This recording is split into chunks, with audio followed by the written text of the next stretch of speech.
Olá pessoas, meu nome é Adriano Moraes e nesse vídeo aqui eu vou falar sobre a crise de 1929, beleza? Tudo começou assim, na realidade, né? Todo mundo sabe, para quem já estudou, sabe que foi ali uma quebra na bolsa. Mas o que essa quebra na bolsa ela resultou? Qual foi o problema ali que eles tinham? Inflação? Não, não era inflação. Eu já vi vídeo do pessoal falando que era uma inflação, mas se você pesquisar você vai descobrir que não é inflação. O que aconteceu ali foi um problema de deflação. Porque na época o sistema de produção era o Fordismo. Ou seja, nesse sistema de linha de produção do Fordista, né, o esquema era o seguinte: os caras produziam em série. Tipo, era o mesmo modelo de carro todo ano. Depois de, por exemplo, assim, 5 anos você está com o seu Ford ali, ou com o seu carro que for, e um parente seu, um amigo seu comprasse o mesmo modelo de carro, você já está com exatamente o mesmo carro. E detalhe, se você pintasse o seu carro e o carro dele tivesse uma ranhura, o seu ia parecer mais novo, é o mesmo carro, praticamente. A lata era feita para durar. O motor, o aço, era trabalhado para não estragar.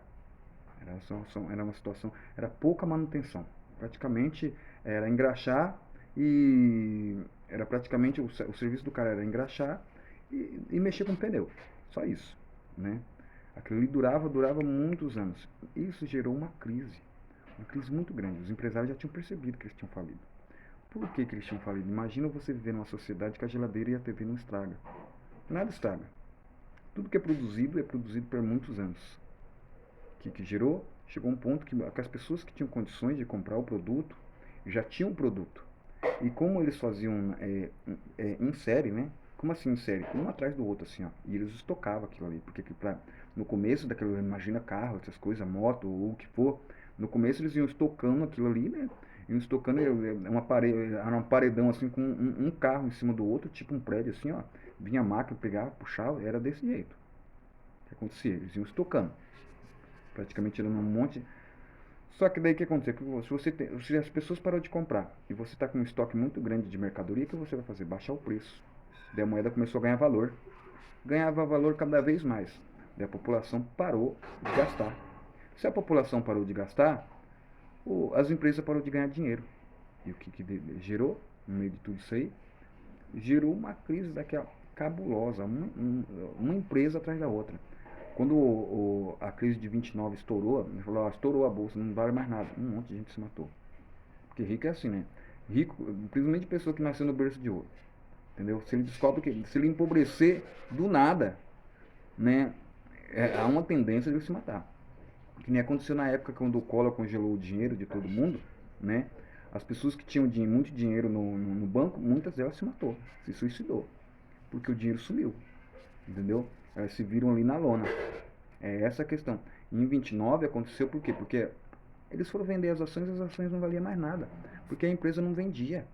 Daí mas tipo assim, como que eles conseguissem? Foi a mesma história dos bancos, ó, é parecido. Na inflação, o que os banqueiros fizeram? Se todo mundo fosse buscar o dinheiro que estava na poupança, o banco falia, não tinha dinheiro para todo mundo. Lembra do efeito moeda escritural? Que o cara presta R$ 1.000 para um, daí que esse cara gasta no comércio, esse dinheiro volta para o banco empresta de novo. Hoje tem uma lei que não pode emprestar todo o dinheiro, mas o que acontecia? Por que os bancos ofereceram juros? Para ninguém buscar o dinheiro, porque se eles buscassem o dinheiro eles estavam falidos. Entendeu? Só que na crise de deflação, o que estava acontecendo? Eles fizeram ao contrário, para manter a empresa. Ao contrário, eles não ofereceram juros, eles ofereceram ações baratas. Quem fosse comprar, eles fizeram um acordo, os grandes empresários fizeram um acordo com os banqueiros. Quem comprasse a ação da empresa vai manter os caras trabalhando, que já estavam falidos, as ações eram bem baratinhas, e eles prometiam ali um retorno muito grande, mas teve uma hora que isso aí, a bolha estourou, não tinha mais como segurar isso aí. Primeiro porque o lucro começou a ficar cada vez mais baixo, e daí o que acontecia? Eles ficavam pagando ali da reserva que eles tinham, porque eles não queriam quebrar o sistema, porque estava tendo aquela história de lado capitalista e comunista. Imagina se a população soubesse que o capitalismo tinha falido. E foi o que deu. Quando quebrou, várias pessoas nos Estados Unidos foram morar na Rússia, porque lá na Rússia não estava em crise. A crise só tinha afetado o mundo capitalista. Daí saiu dois grandes economistas, Keynes e Hayek. O Keynes é o pai do setor público. Ele fez uma proposta que o correto era dirigir o mercado, ou seja, o governo controlar. a questão, o governo, como assim, se tá faltando emprego, o governo tem que arranjar emprego. Daí os caras chamou o Keynes de louco, porque se o governo coloca dinheiro para circular, de deflação ia virar uma inflação. Ele falou, não, quando começar a virar inflação, a gente tira imposto. O Hayek, né, que era um austríaco, né, o Keynes era britânico. E da escola austríaca, né, o Hayek, quando ele era pequeno, quando ele era criança, se não me engano, a Áustria estava em guerra, apoiando a Alemanha. Daí a Alemanha perdeu a guerra, a Áustria, que apoiava a Alemanha, né, faliu junto com a Alemanha. Daí que eles fizeram? Eles começaram a imprimir dinheiro para poder sanar ali as necessidades do povo. Piorou a situação. Nossa, piorou a situação. Um monte de gente morreu de fome. Porque quando a inflação galopante chega, né? Assim, ó, o dinheiro começa a perder valor diariamente, às vezes por hora. Daí todo mundo começa a querer vender por dinheiro estrangeiro, porque o dinheiro estrangeiro tá estabilizado e a moeda nacional. Então o Hayek era assustado com isso. Não deixa a merda acontecer. Vamos esperar uns anos, vai morrer um tanto de gente de fome, vai ter coisa, mas não faz nada. Que é o tal do famoso estado mínimo. Entendeu? Daí, ao contrário disso, que é mais para a esquerda, mas ele é capitalista também, o Keynes, né? Que ele era um investidor da bolsa. Né? Ele falou, não, a gente vai resolver o negócio, a gente vai criar inclusive, eu li um livro do Keynes, né? Que ele comenta sobre não apenas sobre os impostos, mas ele comenta sobre o salário nominal e o salário real, que é o que eu já expliquei aqui em outros vídeos e em textos, né? Vamos supor, o governo aumenta o salário mínimo, vai desvalorizar a moeda, mas quem ganhou foi os pobres, o resto paga pela inflação, entendeu? Aumenta o salário de uma determinada categoria, aquilo vai gerar uma inflação. Quem vai mais sentir é quem ganha menos. É uma balança, não só porque aumentou o salário da população ou baixou os impostos, não significa que a produção vai aumentar. A coisa praticamente continua a mesma, entendeu? Por isso que em muitos países como o Japão e a Alemanha, o salário é bem equilibrado de todo mundo para poder evitar isso aí. Só que o problema assim, que gera normalmente quando eles equilibram a renda é que a deflação, o dinheiro começa a ganhar valor. Entendeu? Porque todo mundo também que está ganhando igual, né? Daí o que acontece? Os produtos baixam muito o preço. Entendeu? Por isso que em determinados países como na Europa aí, que o equilíbrio de renda é muito grande, às vezes eles abandonam até carro.